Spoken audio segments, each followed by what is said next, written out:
pessoas. Inclusive, a coisa mais bizarra que eu acho essa coisa de o cara falar uma coisa antidemocrática. Ué, a democracia é do povo.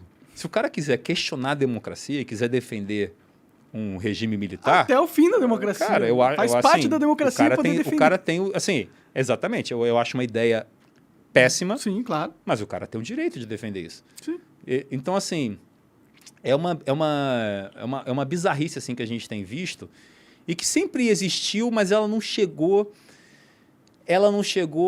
a estar tão escancarada quanto está hoje. Assim, Por que você acha que aumentou esse ataque à liberdade de expressão? Porque nos últimos 10 anos, esse foi a pauta mais atacada das liberdades individuais que a gente tem, foi a liberdade de expressão. Por que esse foco dessa galera nessa pauta? Cara, eu acho o seguinte, toda nova mídia altera o padrão de circulação de informação. E toda autoridade depende de um ajuste na circulação de informação. Então, assim, você precisa ter uma rede, é tipo um ecossistema assim, de informação, é uma rede de informação que está estabelecida e que você sabe quem você pode criticar, quem não pode criticar. Se alguém te criticar, você sabe com quem você fala para vetar aquela informação. Você tem todo... Porque assim, a autoridade não consegue fazer tudo pela força, ela precisa da legitimidade. Sim. E a legitimidade, ela nada mais é do que essa crença moral de que aquilo está certo. Não, está certo a gente ter uma democracia, um presidente, um judiciário, um legislativo. Então, como todo mundo acha que isso está certo, isso é a legitimidade. Concordamos com a sua existência. Não precisa me obrigar, ninguém precisa me punir, eu já concordo com isso. Isso é a legitimidade. Então, para manter essa legitimidade, você precisa manter essa coisa simbólica, cara. É uma questão simbólica, de você concordar, todo mundo achar bom e tal, e de você controlar esse fluxo de informação. Uhum. Quando você tem uma quebra do padrão de informação, você sempre tem uma crise de autoridade. E aí eu tenho um capítulo no livro que eu até trato disso. Eu pego assim, a prensa de Gutenberg. Um dos caras que eu mais gosto desse tipo de análise, que é o Joshua Meyerowitz, ele escreveu um livro em 84 ou 85 em que ele analisa o impacto da televisão nas autoridades e tal. E, cara, você lê aquilo, você aplica tudo à rede social, cara. Pô, interessante, hein? Super interessante. Qual que é o livro desse? Você lembra o nome? Se chama No Sense of Place. Sem sentido de lugar. Uhum. E o título, Sem Sentido de Lugar, eu vou explicar. Se eu ficar teorizando demais, porque eu sou um cara, às vezes, dado... Mas é legal. Tá bom, você me fala aí. Esse título vem do seguinte, cara. Muita gente fala assim, por exemplo, as redes sociais atrapalharam a autoridade, porque os caras não querem, entendeu? Tipo assim, o próprio Flow, né? Então eles ficam com raiva. É isso, mas também não é isso, porque não é tão racional. Não é como se os caras nas grandes redes de televisão e tal tivessem assim, aí, o que a gente vai fazer para acabar com o Flow? Não é isso. Ou para acabar com o YouTube e tal, como é que a gente... Não é... Porque eu não duvido que tenha acontecido. Não, não. Eu não duvido, mas não, eu tendo a achar, a minha primeira hipótese sempre é uma certa sinceridade.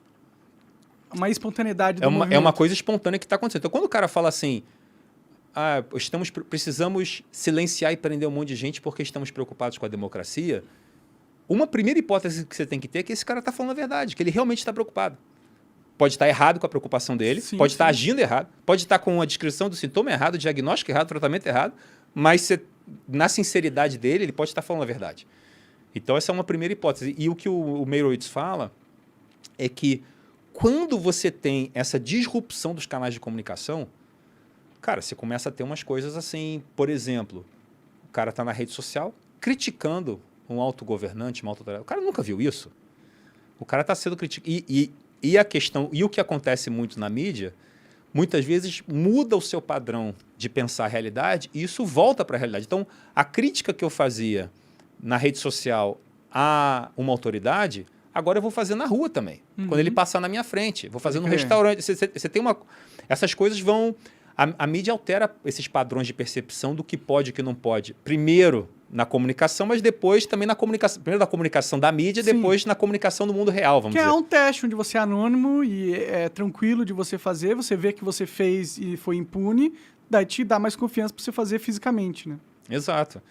Né? E por isso que tem aquela frase do McLuhan, né, que o meio é a mensagem, que ele falava assim, cara, não é tanto o que veicula dentro da rede que muda. Tipo assim, sabe aqueles estudos de mídia? Por exemplo, tem uns estudos de mídia que o pessoal fala assim, surgiu a televisão. Aí pela primeira vez está passando, sei lá, filme violento na televisão. Será que as pessoas vão ficar mais violentas? Sim. Era uma dúvida que as pessoas tinham. Pode crer. Aí você passa filme, sei lá, filme pornográfico. Será que as pessoas vão ficar mais taradas? Você começa a ter esses debates. E o que o McLuhan falou, esse pessoal da teoria da mídia e o Meirowitz também, é o seguinte, cara, não é tanto o conteúdo, é a estrutura. É quem pode barrar a comunicação de quem, é quem pode criticar quem. E isso, independentemente do que está veiculado, isso provoca mudanças.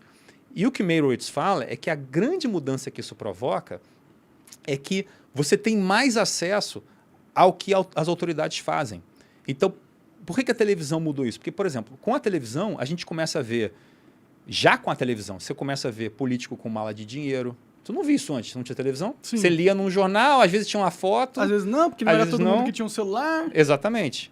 Se é que tinha foto, né? Então, essas coisas. Então, assim, você começa a ter uma série de câmeras apontadas para todo mundo. Sim. Então, mesmo antes da internet, o político sabia que ele podia estar sendo vigiado o tempo inteiro. Você já tinha essa tecnologia, isso já acontecia. Inclusive, eu acho que os jornalistas estão sofrendo um pouco o que os políticos sofreram nos anos 80, porque agora a rede social apontou um pouco a câmera para o próprio jornalismo, né? O próprio jornalismo agora posta uma coisa e o cara vem, não, peraí, isso aqui é diferente aí. Inclusive, eu filmei. Você não mandou o seu correspondente lá, mas eu estava lá e filmei aqui, ó, você está falando mentira. Pode crer. Então, os próprios jornalistas estão sofrendo. É uma quebra total do controle da narrativa que eles antes tinham, né? É isso. E essa quebra do controle da narrativa, essa quebra do padrão de circulação de informação, causa essa perda de sentido de lugar. Então, as autoridades ficam assim, peraí, tá tudo errado nesse mundo. É tipo isso. É tipo isso. Ou, quer dizer, é pior do que para que eu sirvo. É mais assim, eu sirvo e vocês estão fazendo parecer que eu não sirvo, né? Então, assim, eu quero continuar servindo. Claro. Eu quero continuar servindo. Então, e vocês estão... Como assim? Da onde... Cara, você vê isso. Eu não citei... Cara, tem vários casos de jornalistas que falam isso. Eu não citei no livro e eu nem gostaria de citar aqui também, porque eu não quero expor o jornalista, mas você vê hoje jornalistas que falam isso abertamente. Mas de onde surgiram essas pessoas que acham que podem comentar? Isso assim, como assim, cara, que acham que podem comentar? A pessoa... Peraí, então você é o seu parquinho e se o jogo não for jogado do jeito que você quer, você pega a sua bola e vai embora. É isso. Então eles acham que está tudo errado. Então você tem, cara, um sentimento de pânico, cara, de histeria. Existe hoje uma histeria coletiva com essa questão de democracia, de rede social e tal. Então o pessoal fala sobre... liberdade de... Você ouve muito esse argumento também. A liberdade de expressão era muito boa, mas ela foi pensada para uma época diferente, agora com rede social temos que repensar. Então, assim, existe uma hesitação geral, uma histeria e tal, que as pessoas estão atribuindo à rede social. E, na verdade, a rede social até causou isso, mas a histeria quem está sentindo são essas pessoas. Porque elas poderiam muito bem pensar o seguinte, olha, a rede social mudou o padrão de comunicação, cara. Não dá mais para você ficar de cima da torre fazendo broadcast de mensagem e achar que vão repetir. Se a coisa vier negativa, você liga para alguém para barrar a matéria, que some, que não sei o quê. Acabou esse mundo, cara. Do assessor de imprensa que controla tudo, acabou esse mundo. E agora o mundo é outro. Agora Tinha acabado. Tinha acabado, exatamente. Porra, não posso nem... Então agora você precisa repensar a construção da sua legitimidade em outras bases. Você precisa se comunicar de outro, por exemplo, você precisa de muita transparência, cara. Hoje em dia não dá mais para você tentar forçar a mensagem da marca, quer dizer, a não ser apelando para a força, né? Sim. Mas não dá mais para você chegar e falar, é isso e acabou. Porque as pessoas vão chegar na internet e comentar, peraí, você viu isso que eles falaram? Você viu essa mentira ontem que saiu no canal tal? Vi. Pô, então não sou eu que tô doido? Não, cara, você não tá doido, eu achei a mesma coisa. Ih, peraí, aí você cria um efeito ali, né? Porque o Tocqueville tem uma frase que ele fala assim, as pessoas temem mais o isolamento que o erro. Então elas não se importam tanto em estar erradas desde que elas estejam erradas em grupo. Sim. Mas o isolamento é foda, cara. É foda. Você tá isolado é difícil. E existe uma razão para isso, porque assim, cara, se todo mundo aqui começar a dizer que tem um elefante aqui e eu não tô vendo, é de boa praxe. Bom senso falar, realmente tem um elefante ali, por favor, não me matem. Não, ou pelo menos... eu não ia nem chegar tanto, mas eu ia falar assim, pelo menos achar que eu que tô vendo, eu que tô com um problema cognitivo. Sim, de repente eu que tô doido. Você tem que ter humildade. Não é possível que 50 pessoas na sala estão vendo a porra do elefante e só eu não tô vendo. Exatamente. O problema tá em mim. Exatamente. A diferença é que agora você consegue... Outras pessoas estão pensando a mesma coisa. E você consegue mitigar esse efeito do isolamento. Hoje em dia você tira a foto da sala e fala, tá todo mundo falando que tem elefante aqui, vocês conseguem ver alguma coisa? Aí vai no Twitter e todo mundo fala, não, tem porra de elefante nenhum ali. Que é um pouco o fenômeno terra plana. Sim. Aí uma galera, também acha que a terra é plana, também acha. Então o cara se sente ali... protegido por um grupo. O cara se sente ali validado um pouco, pensa assim, tá, então pelo menos a minha visão... E claro, você pode dizer assim, mas isso é um problema. Tá, mas todas as mídias fizeram isso.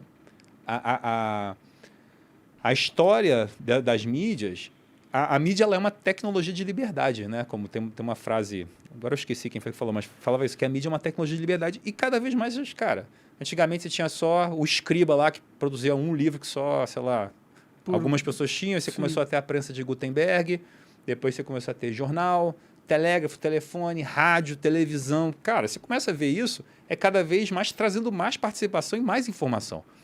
E é evidente que, cara, em todos esses episódios você teve alguma confusão entre autoridades e pessoas. E cidadãos, vamos dizer, né? E, cara, o que me espanta só é a gente não ter como sociedade, como país... uma tranquilidade de chegar e pensar, cara, calma, isso que a gente está passando, a gente já passou antes. E já foi até pior antes, porque alguns atribuem, inclusive, as guerras religiosas do século XVI, XVII, à invenção da prensa. Porque aí o cara conseguia ler outras ideias e conseguia ficar com raiva do outro. Sim. Então, assim... Pode até ser que tenha alguma parte, né, nessa engrenagem das guerras. Sim, não, eu cito alguns autores que falam que a invenção da prensa foi fundamental naquela época para despertar essas paixões de você ler uma coisa e aí, claro, aí veio censura. Cara, a mesma coisa, proibição de fake news na época também. Cara, a mesma coisa que tá se falando hoje. Ah, não, olha, essa nova mídia é muito boa, mas ela é dada a fake news. Cara, essa é uma frase quase idêntica. Eu cito lá no livro que eu achei referente à prensa de Gutenberg. Cara, então assim, é o mesmo problema. Cara, a gente não evolui, né? Que saco. A humanidade parece ser um ciclo sem fim de merda. Cara, mas... Muda a tecnologia, mas o pensamento intrínseco é sempre igual. Eu acho que... Você acaba de assistir um corte do Monarch Talks. Agradeço demais, mas se você quiser ver o vídeo na íntegra e acompanhar ao vivo todas as transmissões, você tem que ir lá no rumble.com/monarch para não perder nada. Segue a gente lá.